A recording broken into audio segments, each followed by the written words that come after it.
Echoes of yesterday. Olivia Reeves stared at the sequined gown hanging in her workshop, the gentle coastal breeze filtering through the open windows.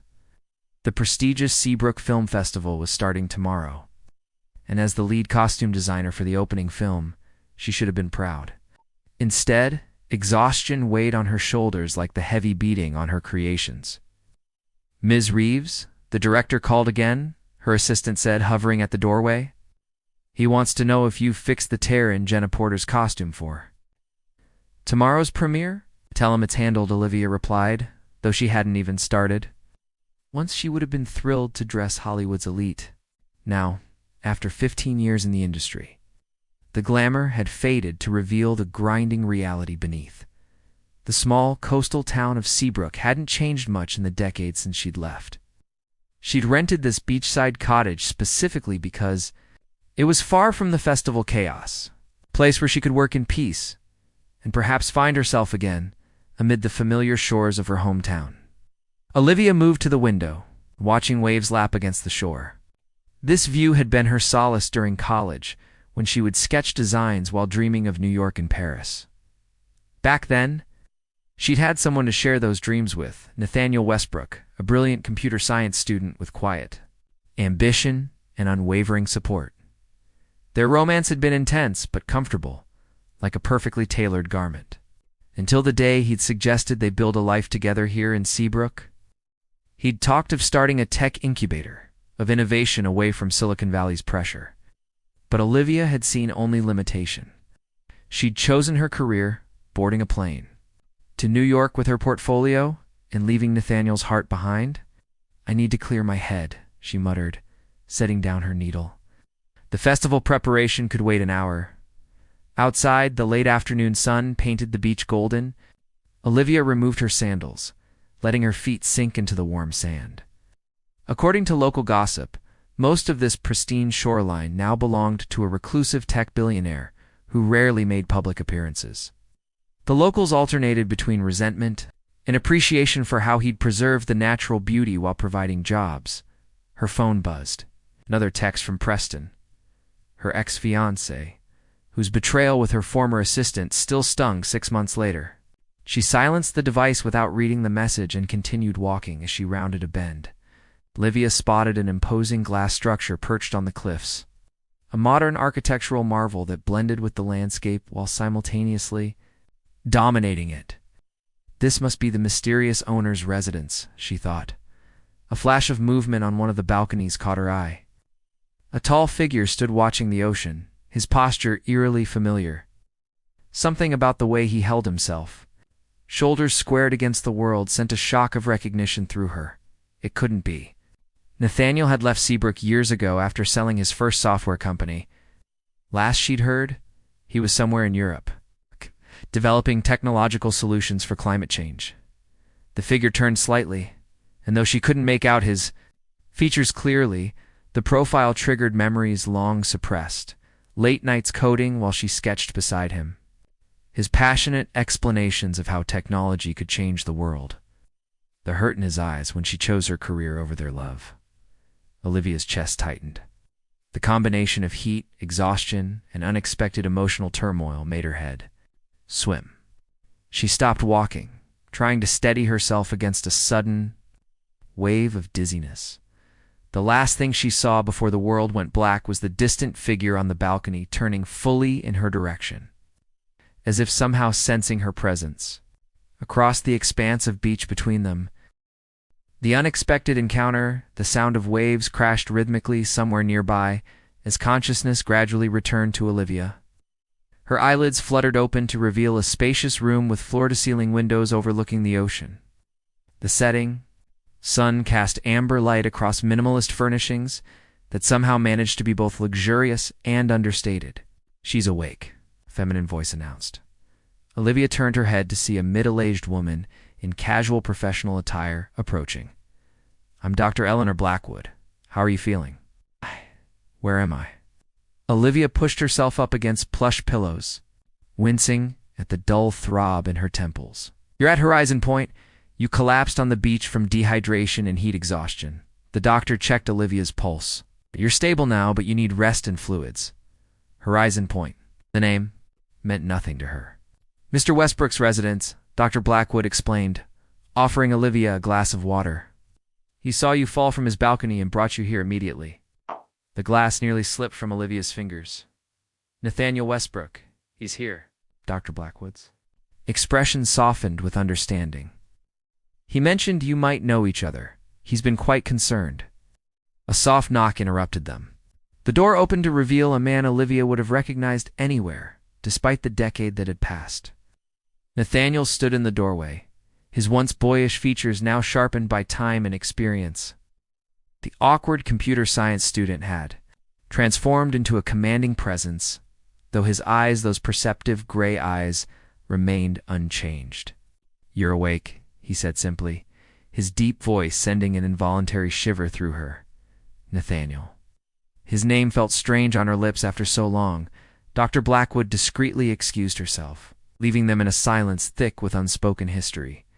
Nathaniel moved further into the room but maintained his distance. He gave everyone quite a scare.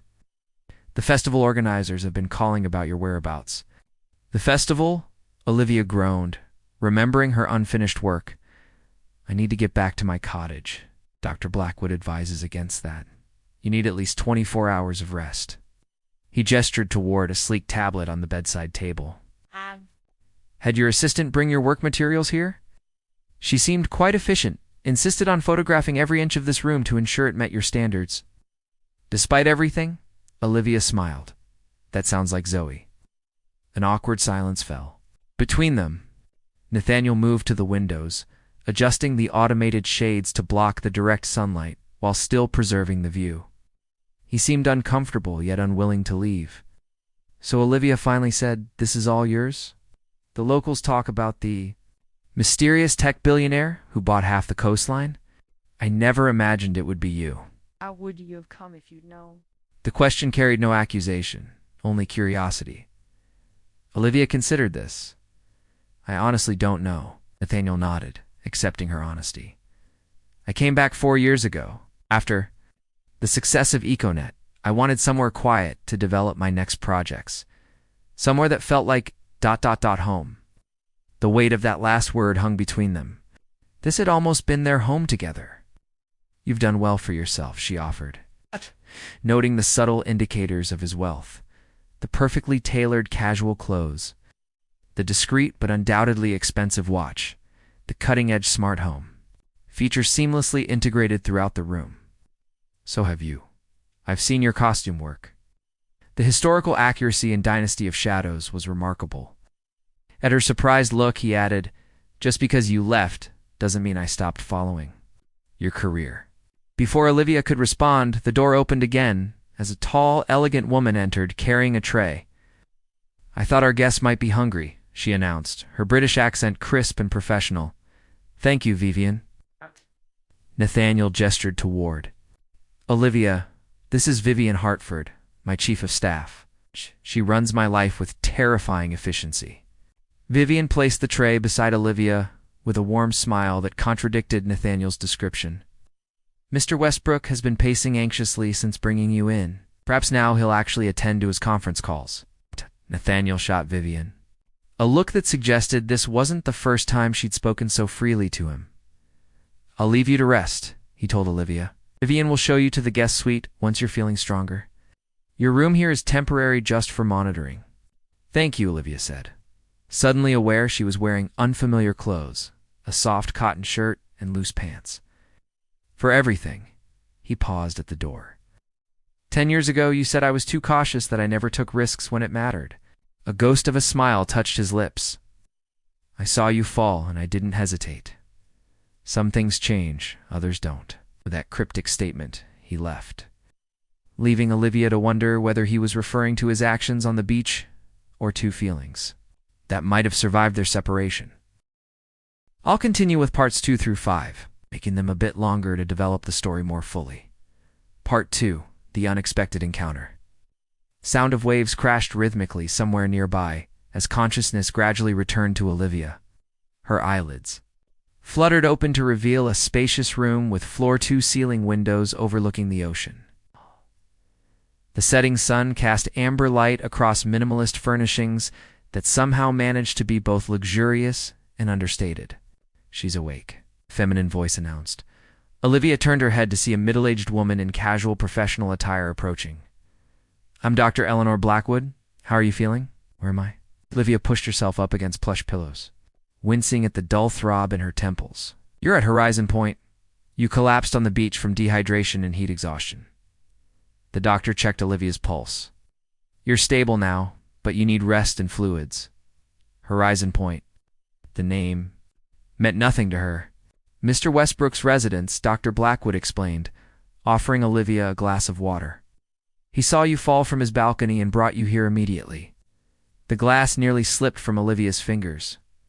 "Nathaniel Westbrook? He's here?"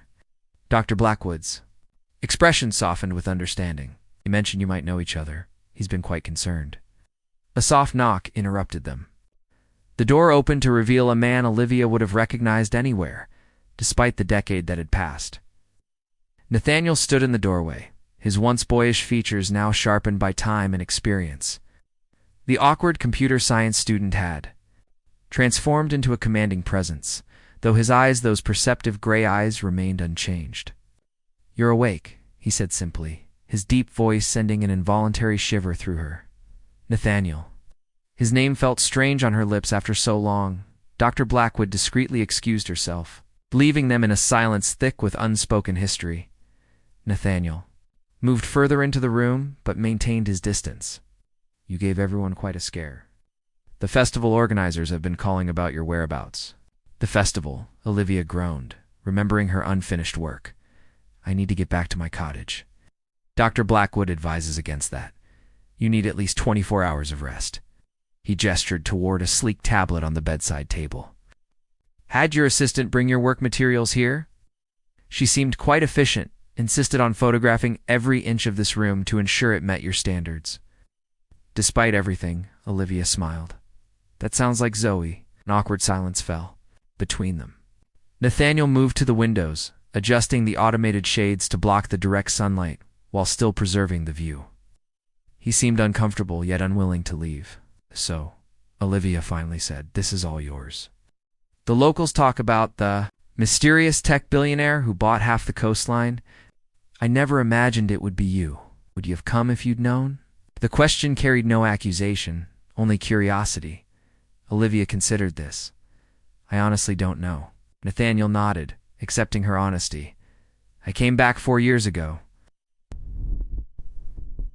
After the success of Econet, I wanted somewhere quiet to develop my next projects. Somewhere that felt like ... home." The weight of that last word hung between them. This had almost been their home together. "You've done well for yourself," she offered. Noting the subtle indicators of his wealth, the perfectly tailored casual clothes, the discreet but undoubtedly expensive watch, the cutting-edge smart home, features seamlessly integrated throughout the room. "So have you. I've seen your costume work." The historical accuracy in Dynasty of Shadows was remarkable. At her surprised look, he added, "Just because you left doesn't mean I stopped following your career."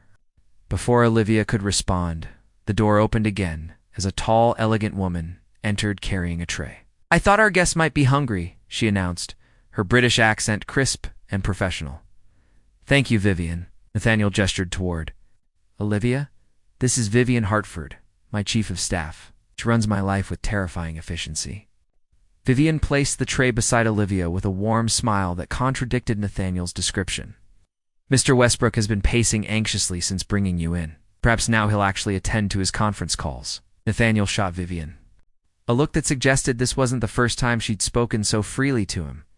"I'll leave you to rest," he told Olivia. "Vivian will show you to the guest suite once you're feeling stronger.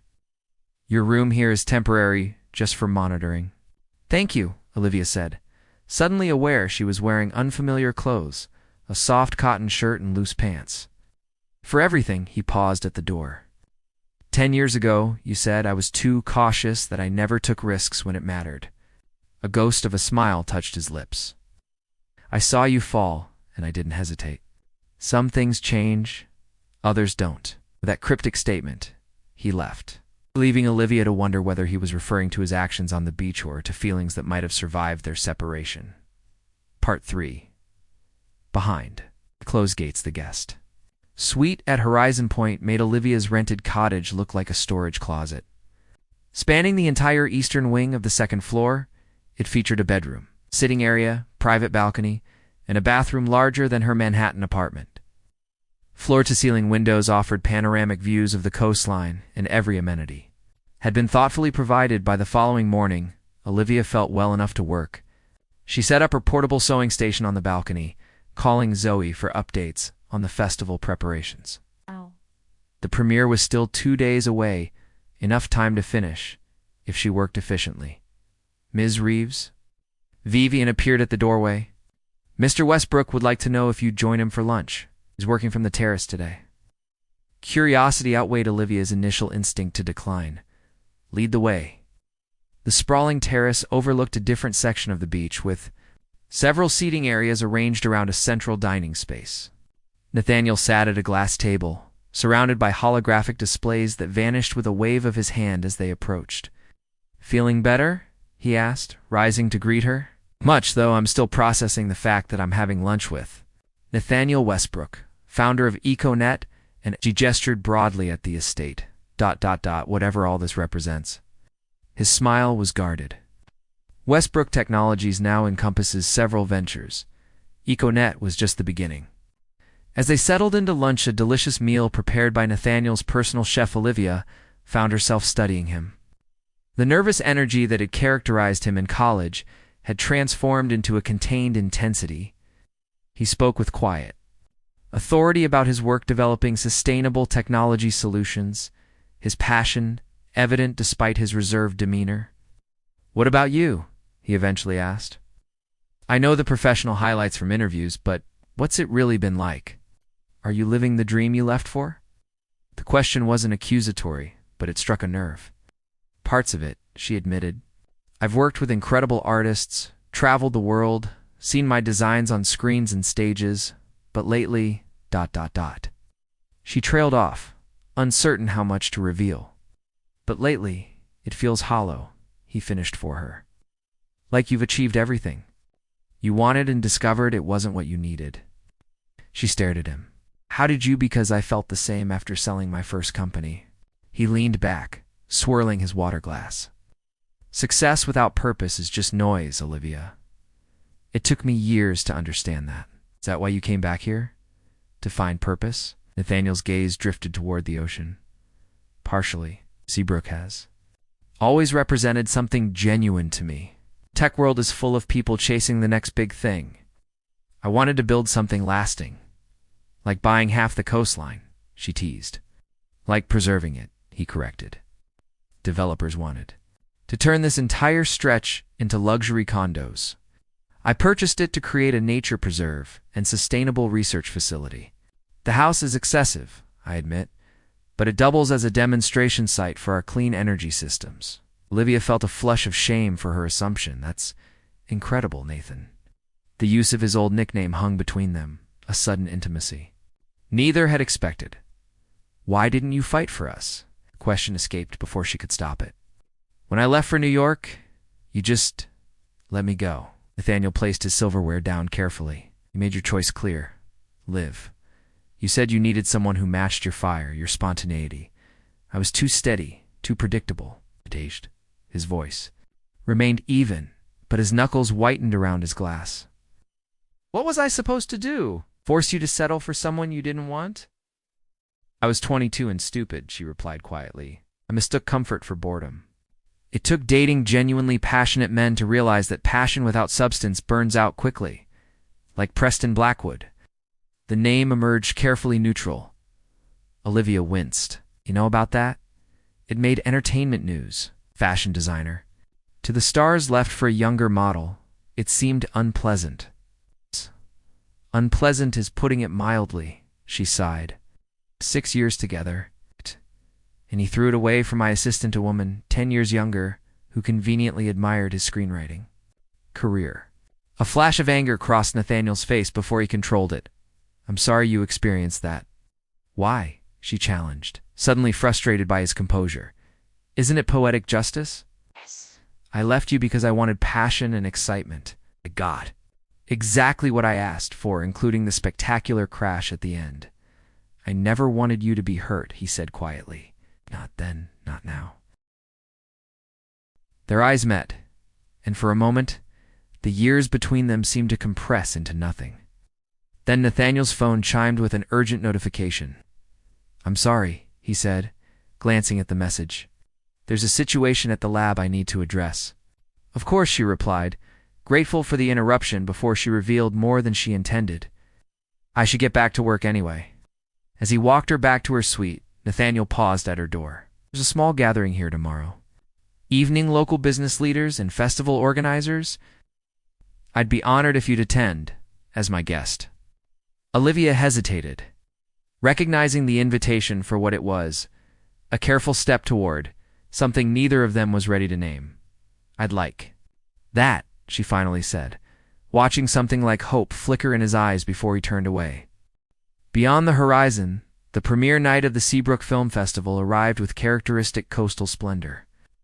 Red carpets unfurled along the boardwalk, cameras flashed as celebrities posed against the backdrop of the ocean, and crowds gathered behind velvet ropes to catch glimpses of their favorite stars.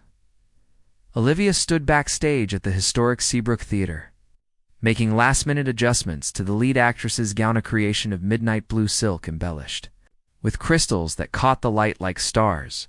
Her hands moved with practiced precision, but her mind was elsewhere, specifically on the man who would be watching from the audience.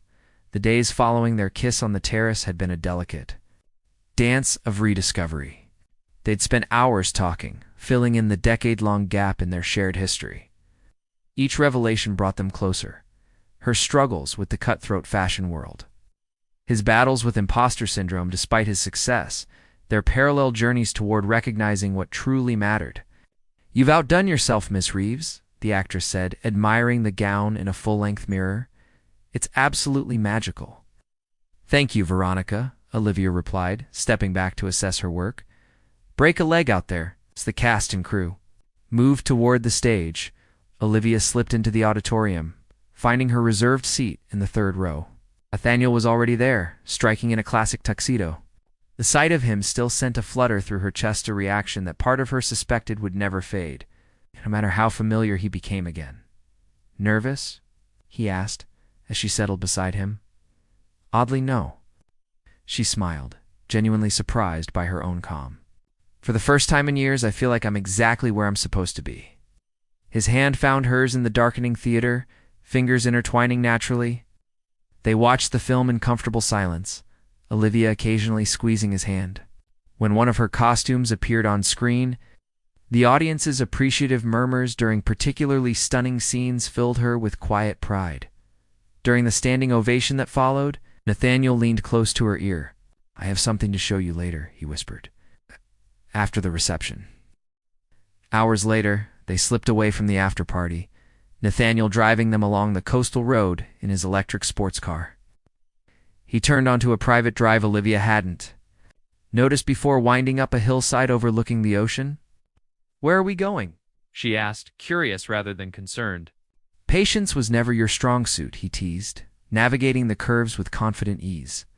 They crested the hill to reveal a clearing where a single ST structure stood, a modernist cabin of glass and sustainable materials, illuminated softly from within. The front wall was almost entirely windows, framing a breathtaking view of Seabrook Bay below. What is this place? Olivia asked as they approached. My actual home, Nathaniel replied, surprising her. Horizon Point is primarily for business meetings, events, research demonstrations. This is where I live when I'm not traveling. The interior was warm and inviting, clearly designed for comfort rather than impression. Books lined the walls. A well-worn sofa faced the view, and evidence of his work was scattered about. Sketches of technological concepts, engineering journals, a workbench in the corner with half-assembled prototypes. It's perfect, she said, honestly taking it all in. It feels like you. There's more. He led her through to a room at the back, opening the door with a hint of nervousness. Olivia stepped inside and froze. The room was a fully equipped design studio sewing machine, Cutting table, dress form, and walls of organized fabrics and materials. Natural light would pour in from skylights during the day, and adjustable work lamps provided perfect illumination at night.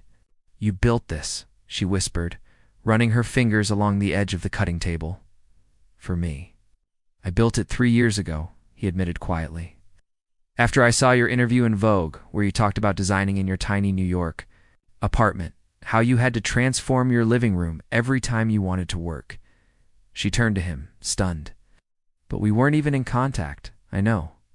He shrugged, suddenly resembling the slightly awkward young man she'd once known. "But probably irrational? But I always hoped someday you might need it." The magnitude of what this revealed his enduring faith in their connection, even when all evidence suggested it was broken beyond repair, overwhelmed her. "You never gave up on us," she realized aloud. "I tried," he confessed. Logic said, "Should move on." But some part of me always believed we weren't finished. Olivia moved toward him, placing her hands on his chest. "I spent 10 years searching for something I'd already found," she said softly. "Chasing excitement instead of depth, success instead of purpose." And now his arms encircled her waist, drawing her closer. "Now I know what I want." She met his gaze steadily. "A second chance. With you." "I don't want to keep you from your career," he said seriously. "Your work is too important.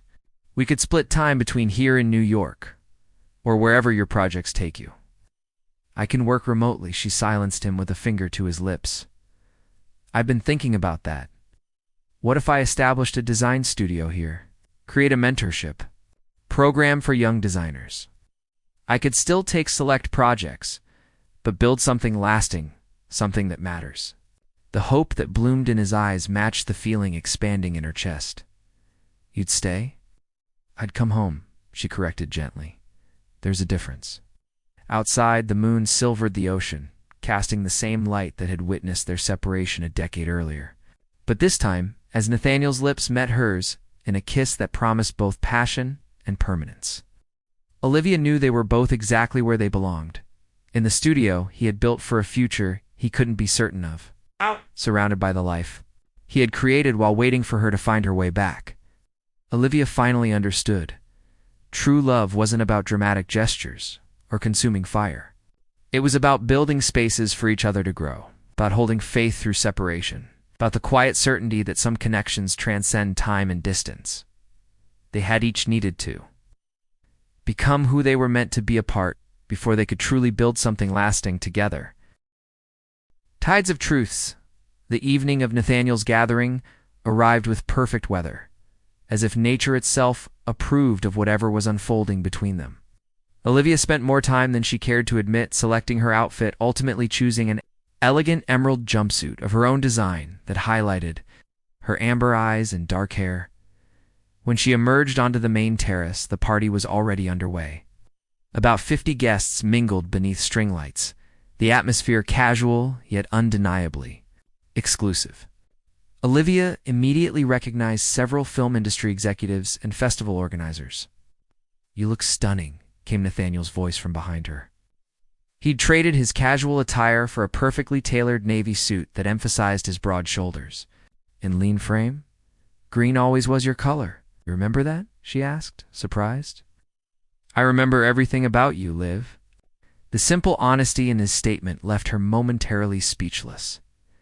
They were soon drawn into separate conversations, Livia with the festival director who was effusive about her costume work, Nathaniel with the mayor discussing some local initiative. Yet throughout the evening, Olivia felt his awareness of her, his gaze finding hers across the terrace with quiet intensity. "He never really got over you, you know," said a voice beside her. Olivia turned to find Vivian offering her a glass of champagne.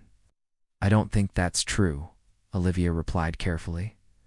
"Nathaniel has built an empire since we parted ways." Vivian smiled knowingly. "I've worked with Mr. Westbrook for 7 years. I've seen him date brilliant, beautiful women who checked every box on paper. None lasted more than a few months." She nodded toward Nathaniel, who was engaged in conversation with an older gentleman. "He's always been searching for something, or someone." Before Olivia could respond, crowd's attention was drawn to the arrival of a striking blonde woman who moved through the gathering with practiced confidence. The newcomer made a beeline for Nathaniel, greeting him with a familiar kiss on the cheek. "Who is that?" Olivia found herself asking.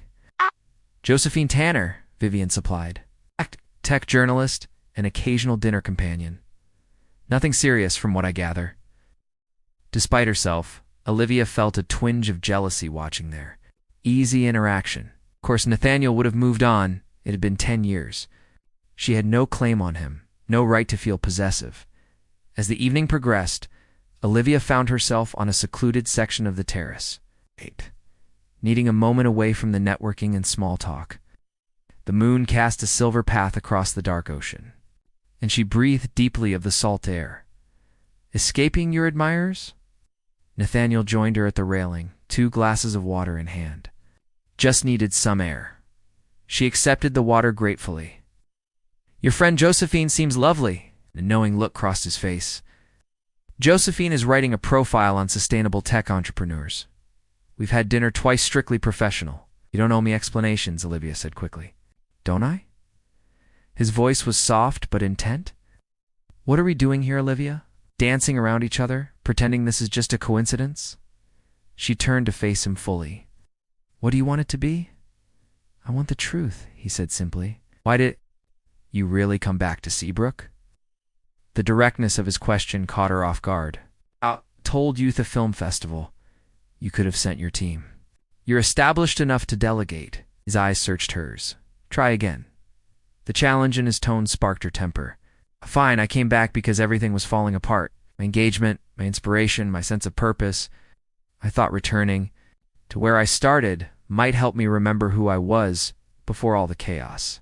She stepped closer, her own challenge rising. "Your turn. Why did you really bring me here after finding me on the beach? Could have called an ambulance." "Because seeing you again after all these years wasn't something I could just walk away from." Admission seemed to cost him something. "I've achieved everything I set out to do professionally. Created revolutionary technology, built a company with real impact, secured financial independence. And none of it filled the space you left."